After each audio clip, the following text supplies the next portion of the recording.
ቁመቴንና ቅጥነቴን በጣም እጠላው ነበር። አሁን ማለት የምፈልገው ነገር ቢኖር ራሳችንን መውደድ እንዳለብን ነው ስትል ወጣቶችን ትመክራለች። የጠላችው ቁመቷና ቅጥነቷ የቁንጅናዋ ጥግ እንደሆኑ ራሷንም ሀገሯንም በማስጠራት ያረጋገጠችው ሀሴት ደረጀ። This is Haseet Daraja. I am your Miss World Ethiopia 2024. ሀሴት ደረጀ ወደ ቁንጅናው ዓለም የተቀላቀለችው በአንድ ከጓደኛዋ የተላከችላት ያልታሰበች የኢንስታግራም መልእክት ነበር። አብዛኛውን የልጅነት ጊዜዋን ከምንም በላይ ለትምህርቷ ሰጥታ ያሳለፈችው ሀሴት ከዚህ ኢንዱስትሪ ለመውጣት ጫፍ ደርሳ በቤተሰቦቿ ድጋፍ እንደቀጠለችና ዛሬ ላይ ለደረሰችበት ስኬት እንደበቃች ትናገራለች። ገና 19 ዓመት ወጣት ሆና ሳለ እንደዚህ አይነት ትልቅ ድል ማሳካቷ ደግሞ ብዙዎችን አስገርሟል። ሀሴት ከቁንጅናው ዓለም ውጪ በአዲስ አበባ ሳይንስና ቴክኖሎጂ ዩኒቨርሲቲ የሁለተኛ ዓመት የኬሚካል ኢንጂነሪንግ ተማሪ ነች። ታዲያ ብዙዎች በግርምት እንዴት አብረሽ ማስኬድ ቻልሽ ብለው ለሚያቀርቡላት ጥያቄ መልስ ስትሰጥ ሰዓት አጠቃቀሜ ትምህርቴንና የቁንጅና ኢንዱስትሪውን አብሮ ለማስኬድ ጠቅሞኛል፣ ይሄ ደግሞ የቆየ ልማዷ እንደሆነ ስለ ልጅነት ጊዜዋ ስታብራራ ገልጸዋለች። ከቁንጅናው ዓለም ባሻገር ሀሴት ደረጀ ሌላም ሁነቶች ላይ የላቀ ተሳትፎን ታደርጋለች።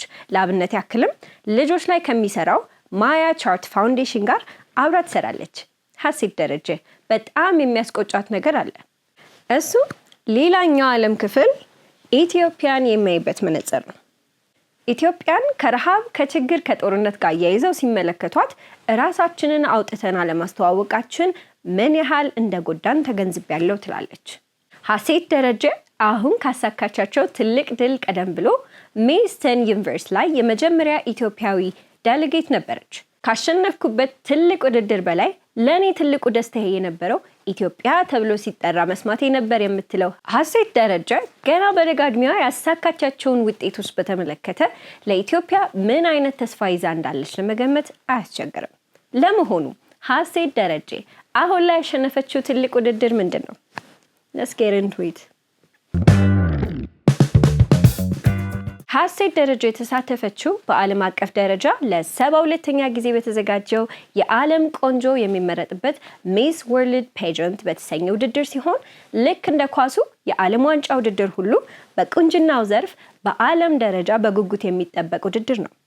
መስፈርቶቹ እጅግ ከባድ የሆኑ ብዙ ጥሎ ማለፎች ያሉበት ሲሆን መለኪያ መስፈርቶቹ አካላዊ ውበትን ብቻ ሳይሆን ስብዕናን፣ የማመዛዘን አቅምንና በአጠቃላይ የጭንቅላት ብቃት ምዘናን አካቶ የያዘ ነው።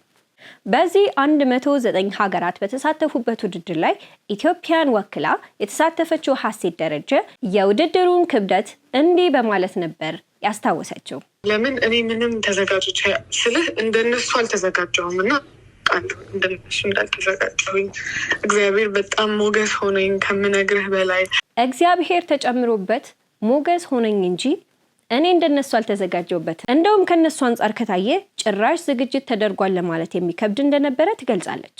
ለአብነት ያክልም አንስታ ስትናገር የቦትስዋና ተወካይ አንገቷ ላይ ያደረገችው $20 ሚሊዮን የሚያወጣ ፒውር ዳይመንድ በአግራሞት ትናገራለች።